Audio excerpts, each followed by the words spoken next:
Why do we allow some markets to exist and not others?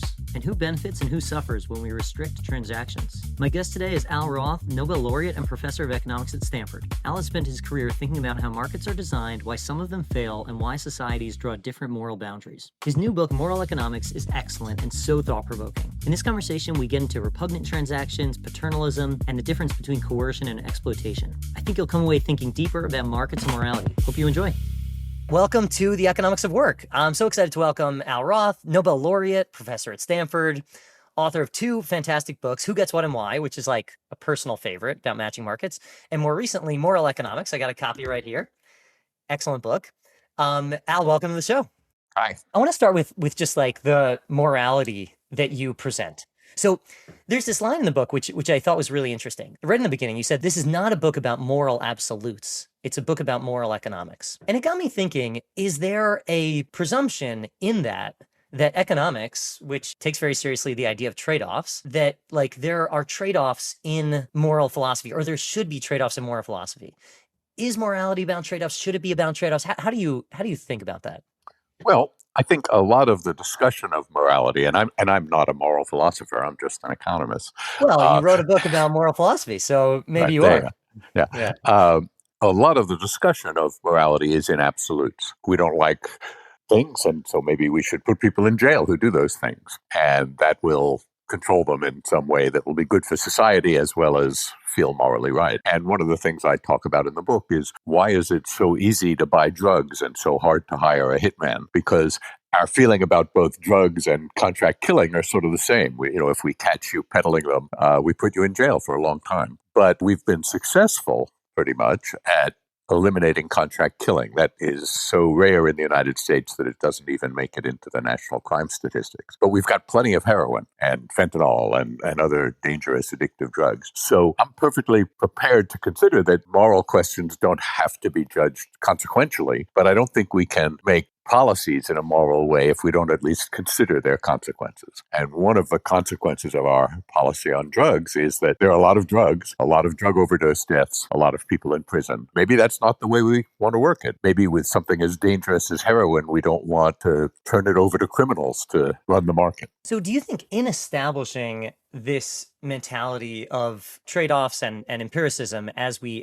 think about morality, and you can make the case, I think you do make the case that more people die from drugs than they would from contract killing if that were more widespread. So it's potentially more damaging, but not as repugnant to us. Do you think that that's the right way to frame it? Well, I think a lot of our laws are based on the fact that we don't like heroin and we don't like murder. So we have laws against both, but we have a lot more drug deaths than we have murders of any sort in the United States. So there's a sense in which, although we can't prevent either heroin or murders, we're doing a much better job on preventing murders. So we should probably keep it up. And there's also a lot of social support. One of the things I talk about in the book is that to work well, markets need social support, but so do bans on markets. And, if you thought I was going to murder someone, you would quickly call the police and, try to stop me. Whereas if I told you that in my old age I decided to use drugs, that would surprise you.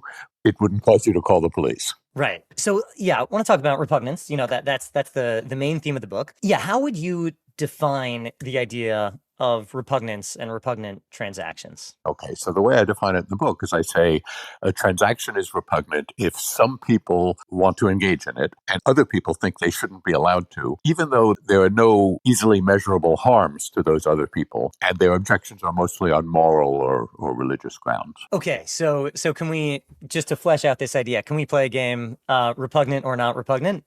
And you let me know if it's repugnant or not. So, okay, and again, I'm using repugnant. Yeah. I'm using repugnant as sort of a technical term, right? So I'm ruling out the things you don't want me to do because they directly harm you. Right. But there's some judgment in terms of like how we perceive the public's perception of it, right? And there can be arguments about whether there's harm. So I don't use repugnant in the title of the book. In the subtitle, I talk about controversial markets. So there are markets that are controversial that might or might not be repugnant the way I just described it. Okay, so we'll start with one that is in the book, surrogacy. Okay, well, some people want to engage in it and other people think it should be against the law. And in many countries around the world, it is against the law. So that's certainly a controversial market that some people object to on moral ground. But you wouldn't define it as repugnant? No, I think it's the way I define it is repugnant. The reason repugnance doesn't make it into the title of the book is people would say to me, well, what are the repugnant markets you talk about? And I would say, well, how about surrogacy? And they'd say, oh, you find surrogacy repugnant? And Right, I'd because say, no, that's no, a no, matter. no, that's not what I mean. I mean, Yeah. some people like it and some people object to it. Got it. Okay. So we don't want to say, something's objectively repugnant because that's someone's taste. Okay. So controversial market. So that's controversial. Why do people object to surrogacy? Well, when you read, say, the French law, and the commentary that go with it, it says something like, we understand that there are couples that might need the help of a surrogate to start a family. And we understand that there are women who might be able to help them and would be willing to help them and be glad to be paid to help them. But that's wrong. And we don't do wrong things in France. And so that's against public policy. And in some of the other legislation, they talk about protecting the vulnerable, and the vulnerable they have in mind are women who might be fooled or coerced or tempted to engage in surrogacy, which they think of as commodifying women's bodies, which we shouldn't do. New York State was one of the most recent states to legalize commercial surrogacy in the United States. So it's now legal in almost every American state except maybe, I think, Louisiana. But New York, it was just in the 2020s that they legalized it. And New York is a blue state, so everyone arguing identified themselves as a feminist or a progressive. So it was feminists against feminists. And the feminists who were against surrogacy said it commodifies women's bodies, it's wrong. And the feminists who were for paid surrogacy, commercial surrogacy, said, of course you don't like paying for women's work. You never like paying for women's work. This is women's work. It should be paid for. So those were sort of the arguments. And the New York State law sort of has a Bill of Rights for surrogates written into the law. And loosely speaking, what it says is all the decisions about the surrogacy while the surrogate is pregnant are finally made by the surrogate, and all the decisions about the baby once the baby is delivered are made by the intended parents. Okay, sounds sensible. There's a few ideas that you threw out that I want to dig into. So you said the concerns are, one is a concern about coercion, another is concern about commoditization. I mean, I'm taking that to mean just like commercialization of someone's body. And I think that there's another idea, which is maybe the same idea, maybe related, is that there's something about taking advantage of someone's desperation, which to me seems very distinct from coercion, maybe related to commoditization. So how do you think these ideas relate to each other? Like if someone's really desperate, if it's the poorest among us who will be attracted to surrogacy, to kidney sales, to commoditization of their bodies, should we be concerned more about coercion or more about taking advantage of vulnerability? Yeah, how do those ideas relate to each other? I think being concerned about coercion and about vulnerability are very real things to think about. But sometimes we have to be careful that labeling someone as vulnerable doesn't just become a way to deny them opportunities that we allow richer, more robust people to take advantage of, particularly because their vulnerability might put them in need. That is, if we had really robust social safety nets, then maybe no one would ever be desperately poor. Incidentally, it's not the desperately poor who become surrogates or plasma donors or anything that requires good health. Oh, really? Well, because Yeah. to be in robust health, which you need for both of those things, you can't be desperately poor. So the typical surrogate is a married mother. I think the New York State law requires that she be a mother. And part of that is this is a person who can bear a baby. And the other is informed consent. This is a person who has born a baby and knows what she's getting into. And it turns out to be the kind of job, surrogacy, that you can do with small children in the house, right? You can work from home. So coercion is certainly something to worry about. But again, as you say, the idea that paying people is what coerces them, I don't think of myself as coerced to teach economics. I sort of feel privileged to teach economics. But I teach a lot less if I couldn't earn my living at it. Yeah. On this point you made, so I get that health and socioeconomic status, income are correlated. Once you control for health, if you can control for health properly, then is it the case that the more poor and potentially vulnerable are the ones that engage in these transactions? So or still no? I think it's the case that often the surrogate is less wealth than the parents, the intended parents, right? So this is something that we don't expect women in the bottom quintile of income to have as surrogates women in the top quintile, right? But that's also true about cleaning houses, about gardening, about many things. Right. And one way that people deal with their needs for money when they're in the lower quintile is they take jobs that richer people don't take. Right. It makes sense. I mean, it's labor. I mean, literally labor. Yes. In It more than ends one in way. labor. It ends in Yeah. labor, but it's 9 months of preparation for the Yeah, labor. which is a different kind of labor, but also labor. So it seems important this distinction between coercion and I guess what some would call exploitation. Although I don't really know what to make of that word either, which is just taking advantage of someone's desperation seems important because if coercion were not an issue, if we were just paying people who were in desperate situations, that would presumably help their desperation. And if we sort of make that illegal, then are we just boycotting the poor? Like that seems like a very dark and terrible thing to do. Like I don't think anyone would feel like we should boycott the people who need the most. But is that essentially what's happening? Well, certainly in medicine, there's this idea that paying too much can be coercive. So, paying too much for people to participate in experiments, to participate in clinical trials, things like that. So I have a chapter on vaccines in the book. When you wanted clinical trials for vaccine, one of the questions was could you get representatives from the populations that were most vulnerable to the disease, to COVID? And often those are poorer populations. But if you have to take yourself out of the workforce for a while to be a vaccine tester, then poorer people can't do it. There was a discussion about challenge trials that might be run more quickly than traditional clinical trials by deliberately infecting volunteers. If you can't pay very much, then it's only wealthy, prosperous volunteers who can work remotely when they're in quarantine who can do that. There were 20,000 volunteers to be infected with COVID through an organization called One Day Sooner. The name was meant to connote the idea that if we could get vaccines to the general population even one day sooner, it would be very valuable. But we never did challenge trials for COVID vaccines because we were worried that it wouldn't be good.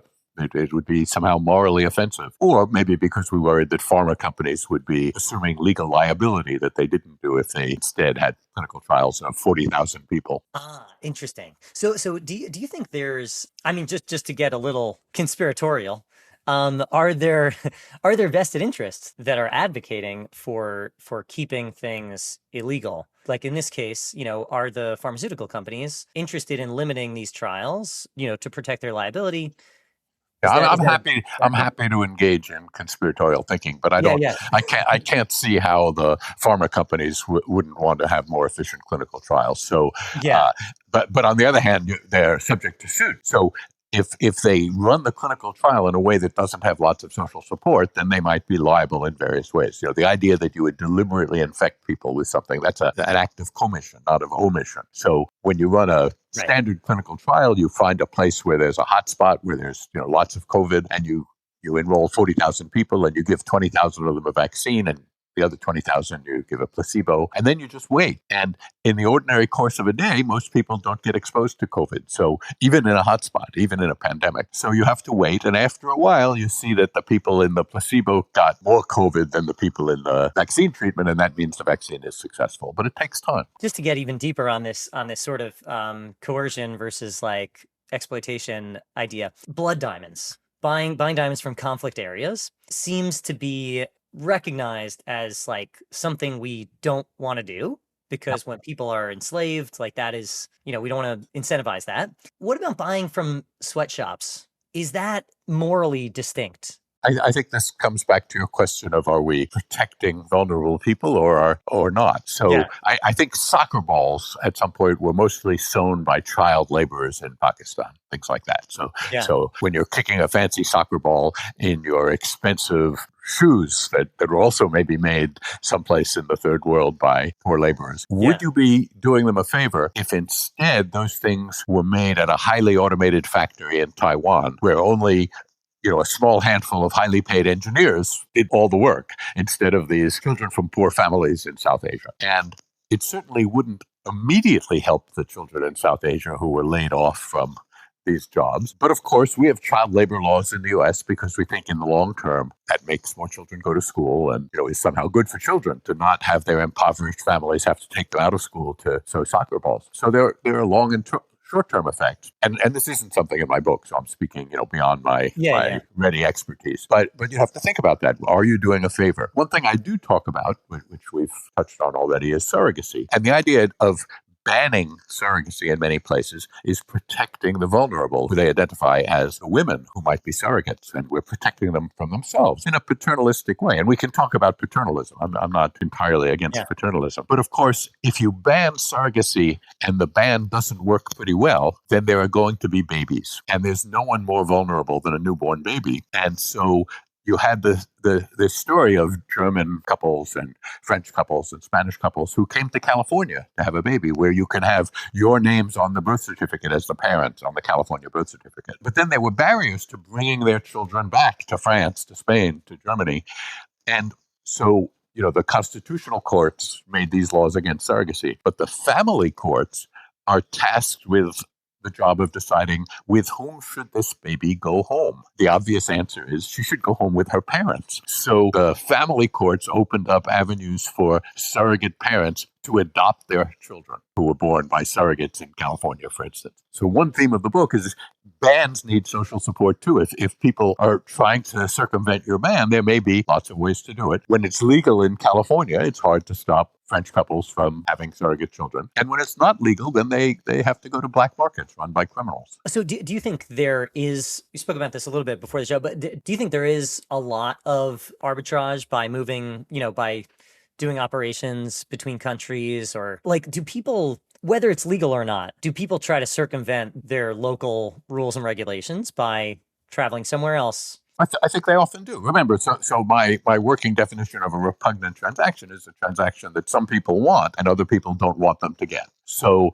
depending how much you want things, you might go to great lengths. So for example, in Sweden, where surrogacy is illegal, uterus transplantation was pioneered. There are some people who want to have their own child. Adoption doesn't seem like it fills the same need. And in Sweden, where it wasn't legal to hire a surrogate, they were willing to have a transplant from either a dead person or from a living person. Some people had transplants from deceased donors and some from their mother who was through having children. So that speaks to the fact that having a child can be not just something people want, but something they want a whole lot. And of course, that makes them prepared to cross oceans to get it done. For sure. So back to repugnant or not repugnant. Let me give you a weird one. AI romantic partners. Well, is that repugnant? Some people want to do it. Probably some people think it shouldn't be allowed. I'm not aware of any legislation along those lines just yet. I'm not sure how you would write that legislation. But you're quite right. I mean, when I define repugnance, I don't define it in terms of legislation. But legislation makes it really easy to identify controversial markets when you find markets that are legal in some jurisdictions and banned in others. So I don't think it would be good for you to have an AI romantic partner, certainly not to substitute for a real partner. But I say that from a privileged position. I've been married for many decades now and like marriage. But many people find marriage either unattractive or unavailable or had terrible marriages that they've escaped from now. So I don't think I would be in favor of legislation banning romantic attachments between AIs and individuals. That doesn't mean that some people aren't in favor of such legislation. I'm not in favor of many kinds of legislation banning things that exist that some people find so offensive that they've effectively lobbied for legislation. Yeah, I mean,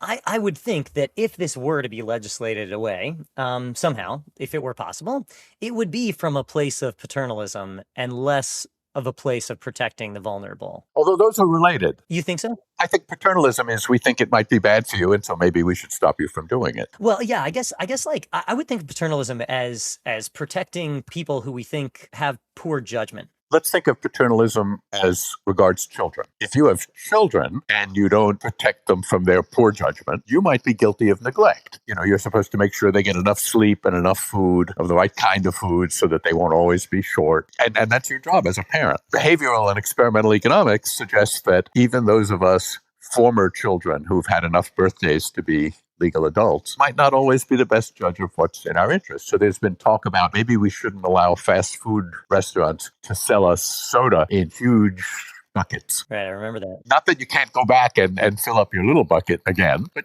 there's a temptation if you have a huge bucket, maybe you'll drain it dry. I mean, I know in New York City that legislation failed. They weren't able to pass it. People resented the paternalistic tone. But we have plenty of things like prescription drugs, which there's a drug that might be good for you, but it might not be, and we think you need a doctor's expert advice in order to access it. You need a prescription. So that's sort of paternalistic. What about gene editing? Gene editing. So that's tricky in my definition of repugnance because it involves third parties, unless you're editing your own genes. Right? Often when we talk about gene editing, we're talking about babies. And so I think we have a big social interest in protecting babies. A lot of the taboos about sex and marriage and all that grew up in all those centuries in which sex led to babies, and society wanted to make sure that babies were born into families. So gene editing involves some discussion that involves protection of babies. Okay, so if that were to become illegal, you think that would fit into the category of protecting the vulnerable and wouldn't be based on, religious grounds or something? My non-professional understanding is that gene editing has some real potential to cure diseases that are located in the genes. So I would hope that the medical progress won't be impeded. But there might be other kinds of gene editing that are not helpful for babies, and we should protect babies from them. So I would imagine that, like many medical procedures, there'd be some regulation.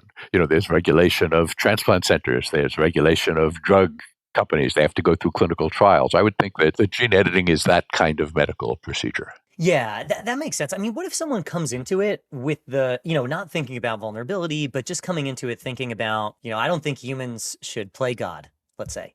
And there's just a qualitative distinction they want to make from affecting someone's genetics.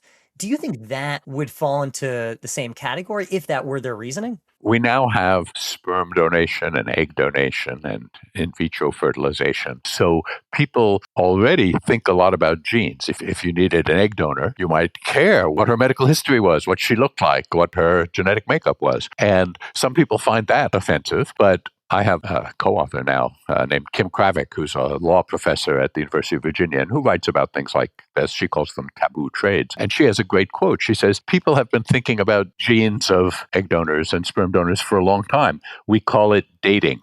And so part of courtship is figuring out, is this the person I want to be a parent with? And many things go into that, but one of them is genes. When I meet you, I meet your whole genetic package. There you are. That's how you look. I can't tell over the internet how tall you are or whatever, but that's how people select mates. So I don't see any reason why they shouldn't be able to select egg donors. And therefore, I can at least see some reasons why they might be able to select genes. Particularly, there are hereditary diseases like Tay-Sachs disease. There actually are matchmaking services that look among Ashkenazim to detect the recessive gene and to suggest that, a man and a woman who both have the recessive gene for Tay-Sachs disease shouldn't marry each other. Yeah. I don't find that upsetting or repugnant. Right. And so it's so widespread. Like you've documented, there's so much variation in what is considered repugnant between countries or even between states. How do you explain that? What do you think is the source of that variation? You wanted to think about conspiracy theories.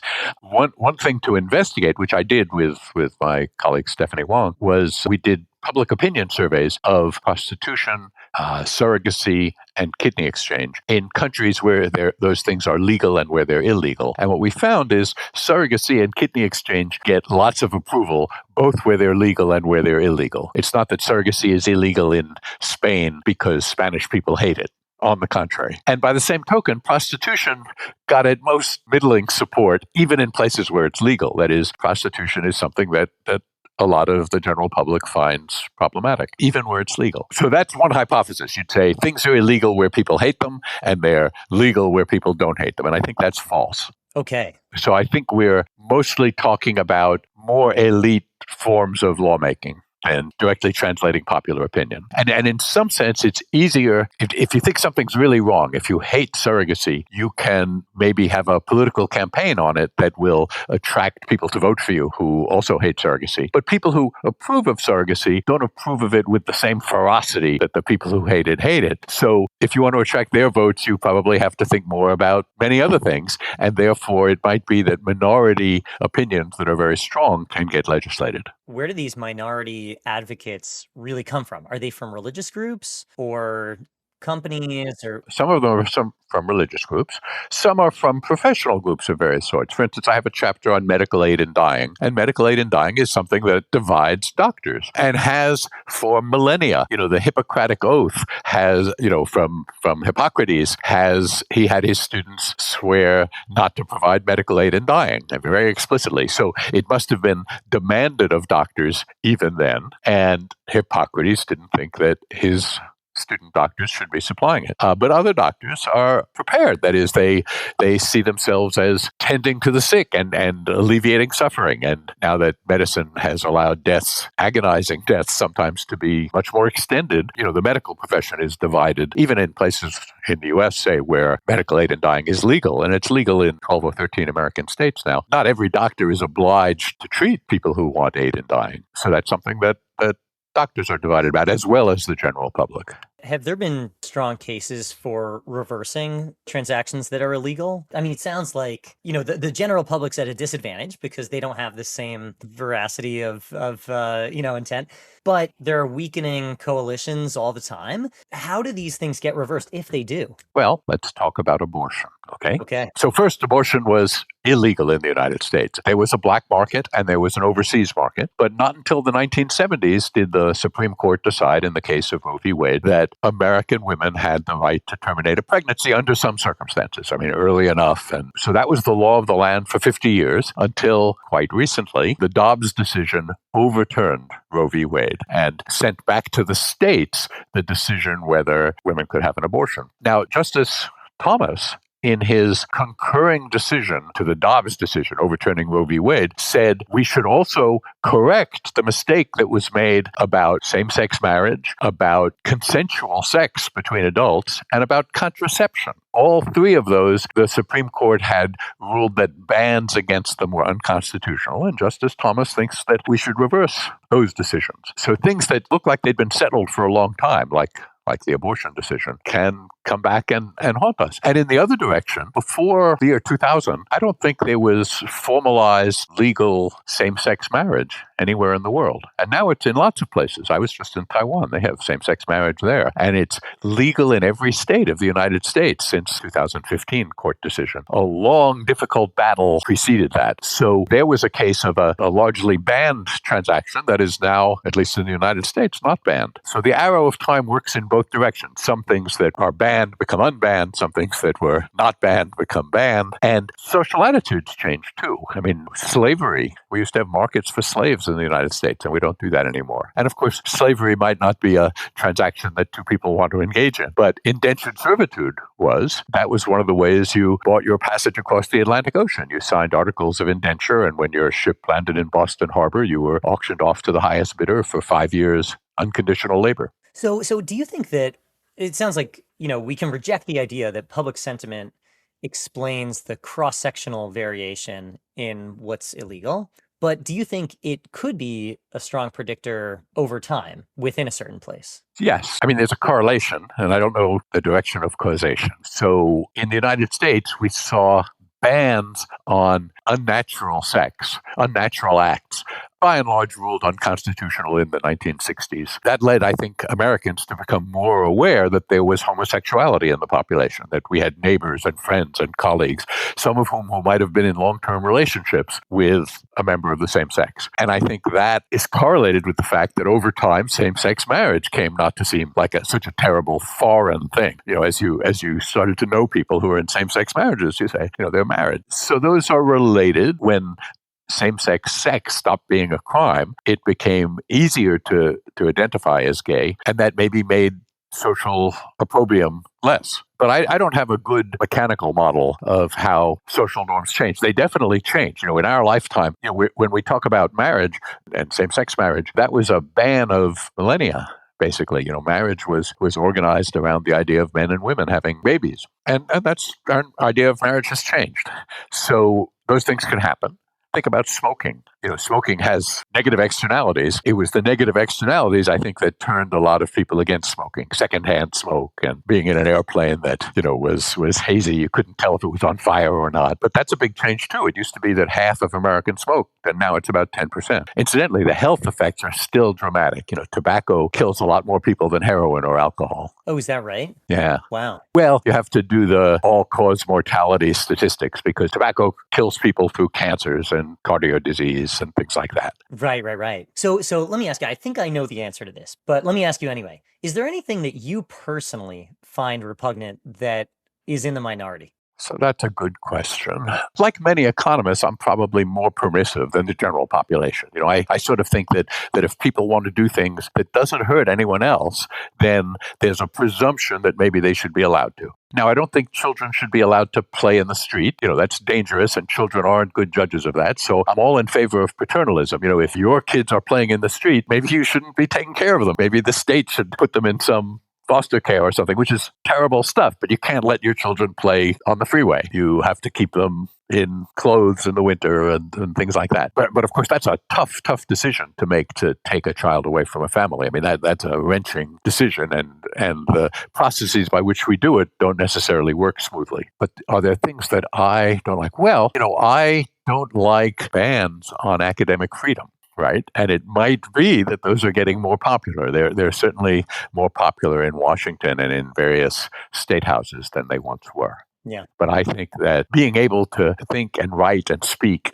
and argue is an important part, not just of science, but of democracy. Yeah, cool. This is so fascinating. I mean, it's such a fascinating book. I want to also talk about matching markets, which you've done a lot of research in, and specifically labor markets. You spent large part of your career analyzing markets where prices really don't do all the heavy lifting. And I wonder if you think that our understanding of labor markets has been kind of harmed through the sort of traditional approach of, prices, supply, demand curves. Like, should we be teaching about labor markets in a different way than we do? So I think we might. I think the price theoretic approach to labor markets was that there's a way of thinking of labor as a commodity and it has a price. But when you start looking at it in detail, it really has lots of prices. That is, your labor or my labor commands different prices in different jobs. So instead of the neat economic trick in commodity markets of having a small vector of prices organize a large market, what you find is for labor markets, you really need doubly personalized prices, a price that you'd be willing to accept and someone is willing to offer for every job and every person, right? So thinking about labor markets as being governed primarily by price not only obscures the fact that when you switch jobs, say,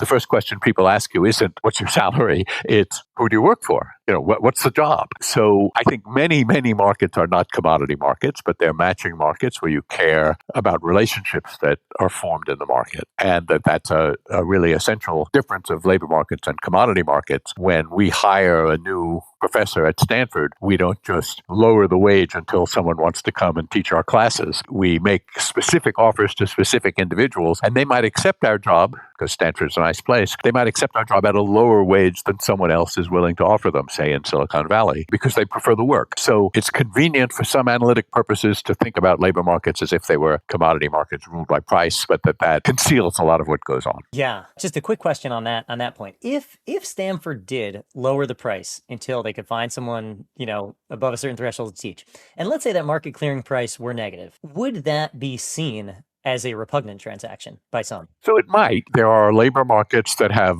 zero as the price. So interns in publishing houses, in fashion houses. So there are lots of unpaid labor where that gets you into the network where you could become an editor of a magazine after being an intern on some other magazine, where you could work in fashion after being a coffee bringer to fashionistas.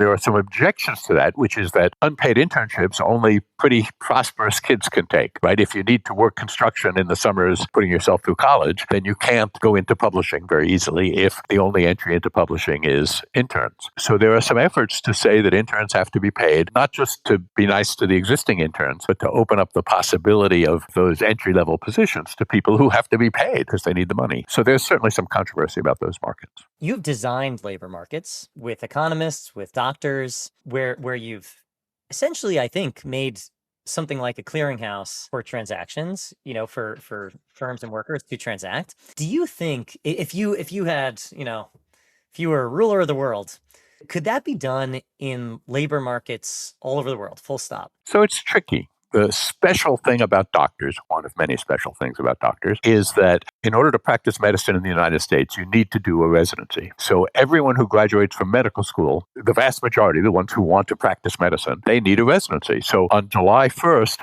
all the graduates of American medical schools are going to work in sort of the same kind of job. So it makes a lot of sense to have a clearinghouse that operates at a reasonable time to allow everyone to match with the jobs they're going to have on July 1st. When you think about the job market for new PhD economists, it's not nearly as well organized in time, right? Even academic economists, there's a European market that operates earlier than the American market. There's agricultural economics, which is a sort of adjacent discipline to economics that operates at different times. There's marketing, which operates quite a bit earlier. There's overseas markets of various sorts. There's industrial markets. There's federal agencies which operate on the market when they get a position, when they're allowed to hire someone. So it's much harder to organize a clearinghouse for new PhD economists than it is for new MD doctors. And let's say you wanted to do this in a market that also didn't have specific times, but it was a very, very thick market. Let's say entry-level software engineers. So where there's just lots of transactions.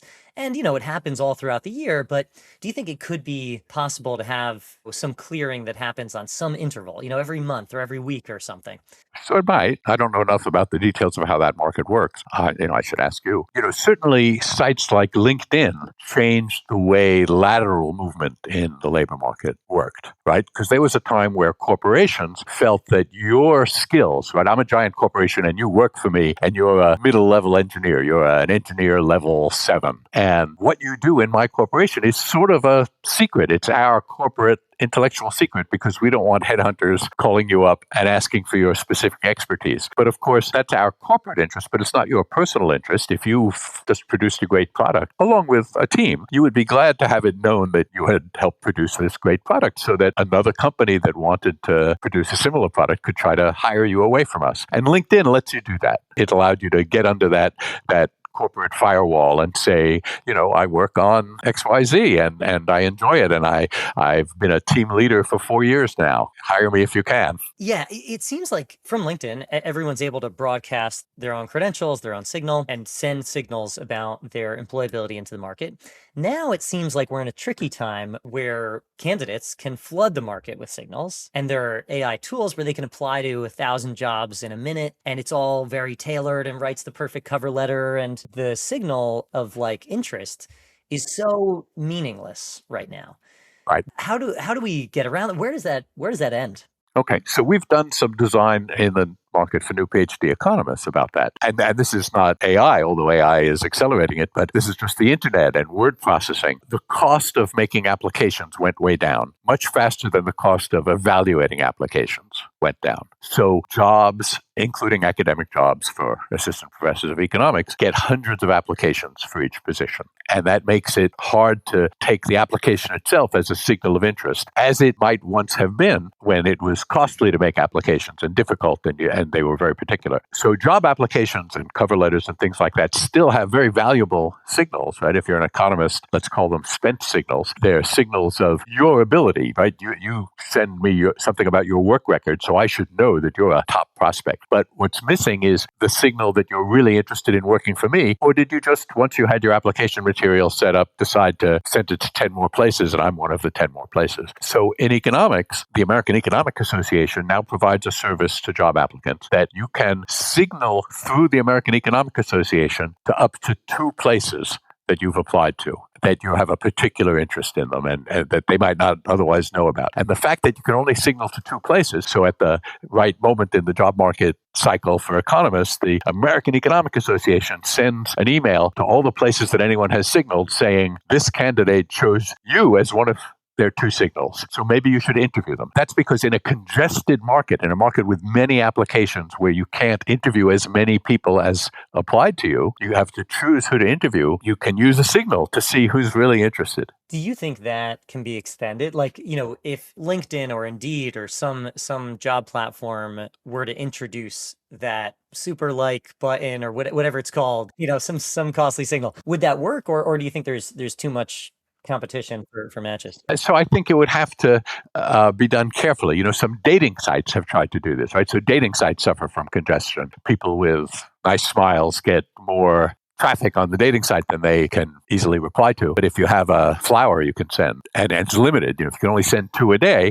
then those messages have more impact. It means that someone looked at your profile and thought about, should I send one of my roses to that person? So I think those things do have an effect. There have been experiments that show that they do. But it's hard to distinguish that interest from someone who's paid more and gotten more roses, gotten more signals to send, things like that. So it's hard to preserve the signal value in the face of all the strains on it. Yeah. So you think having people be able to buy more roses was a mistake? Well, it dilutes the effect of roses. Yeah. It means some people have lots of roses. So if I knew you had a lot of roses, I would ignore the rose that you sent me. But if I knew that you had very few, I'd think, oh, why did he send me a rose? Let me take a look at that. I would also think in dating, if someone receives a super like a rose or something, that might in some way send a negative signal. It might be because it's so shallow, you get such a shallow understanding of someone that they might think, oh, this person thinks I'm out of their league and I'm probably out of their league. Whereas for a company,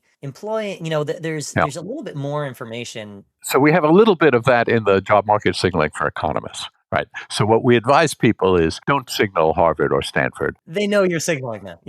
Well, yeah. they know that if they offered you a job, you might be interested. You'd consider it, Yeah. But I used to teach at the University of Pittsburgh before I taught at Harvard. And at Pittsburgh, we like the same people who Harvard and Stanford like. But we also know that if we just recruit among the set of people who are getting interviews by Harvard and Stanford, will have more trouble hiring because most candidates who get actual offers from Harvard or Stanford would prefer to go there. But we also know that the fact that you're getting an interview at Harvard and Stanford doesn't mean you're out of our league, because it's hard to get a job at Harvard and Stanford. They interview many more people than they give jobs to. So what we would like to know is, among the people who are getting great interviews, the kind of people we like and Harvard likes and Stanford likes, which ones are also interested in us, so that if they don't get a super top job, they'd be glad to come to us at Pittsburgh. And that's where signals are really helpful, because we have to distinguish between the really good people who, if they don't get a job at Harvard, would prefer to go to Ohio State. That's also a good university, good American university. So if they signal to us at Pittsburgh, we might not have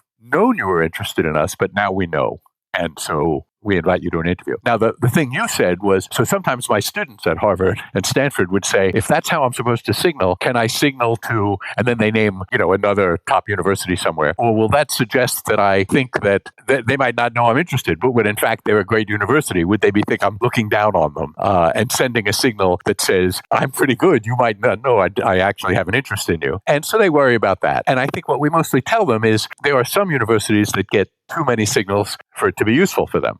And in particular, universities that are not the top universities in some desirable city to live in might get a lot of signals. Before I taught at Pittsburgh, I taught at University of Illinois in Champaign-Urbana in Illinois. And signals are valuable there too, right? Not everyone wants to live in Champaign-Urbana, but maybe you'd be glad to live there in order to, teach at the U of I. So I don't think the U of I, scorns signals. English universities in England don't scorn them. They have the same problem of everyone who's graduated with a PhD from a North American university speaks English and could teach at an English university. And they need to distinguish the people who know that there are some wonderful world-class universities in England from those who would prefer to be anywhere in the United States, but since it's easy to add applications, they'll just add some English ones. So they appreciate signals, apparently. Yeah. I feel like this is an oversimplification, but it seems to me like in economics, there's like really just two dimensions of a candidate being attracted to a university. There's like this ordinal ranking of just, I know it's an oversimplification, but there's basically there's a ranking of like the most prestigious to least prestigious places to work. And then there's location. And what you're really signaling is the desire to live in that location, mostly. With a job, I would think there's more dimensionality. So that, you have the prestige, you have the location, you also have the type of work and the team and whatever. Colleagues. There's a more expansive set of preferences, I would think. And as that dimensionality increases and increases, would it be fair to say that the value of that costly signal goes up as the number of factors that someone might consider would increase? Well, I think it might. And also the kind of information that has to be exchanged to make a deal. So think about Uber and Airbnb. Those are both matching markets. Uber wants to match a passenger with a car, and Airbnb wants to match a traveler with an apartment. But Uber doesn't have to ask you a lot of questions because they have a pretty good guess that your preference is for a car that will come quickly. So they give you a couple of choices about how expensive a car you want, but then they try to find someone who will come quickly. And similarly, the drivers want to pick someone up quickly if I don't want to be driving around empty. But Airbnb, even if they know you're going to an economics conference in New York and they know where the conference would be, you don't just want the closest apartment to that conference. They have to show you the pictures. What's the view from the window? What does the kitchen look like? How many bedrooms are there? So they have a very different matching procedure. They just can't take your location and send you an apartment. You have to look at the pictures. Do you like the look of the couch in the living room? So I think that's partly what you're talking about, is that there's a lot more private information in your preferences for apartments than there is in your preferences for a car that's going to take you from here to there. Yeah. Thank you so much for this conversation. I have one more question for you. What are you watching and paying attention to most in economics? Well, so like everyone else, I'm a little bit paying attention to AI. I'm a long-term techno-optimist, but we don't always handle short-term transitions very well. I moved to Pittsburgh in 1982 as the steel mills were closing down in the Ohio River Valley. And if you were a middle-aged steel worker, you might never again have gotten as good a job as you had in the mill. On the other hand, if you were the child of a steel worker and you were in high school at the time the mills were closing, you did fine. Lots of other jobs cropped up in Pittsburgh and elsewhere. So we weren't very good at handling the transition for the incumbent steelworkers. And we'll see how that works for incumbent drivers, for instance. You can take a Waymo in San Francisco now and not have a driver. But on the other hand, there are lots of driving jobs that involve opening up the back of the truck and rolling out a cart and bringing it into the bakery and taking a full cart and rolling it back in. But the unusual thing about AI is it's threatening people who work on keyboards. Right. It's us, the knowledge workers. Exactly. Yeah. So we'll see. It's going to make some kinds of knowledge work.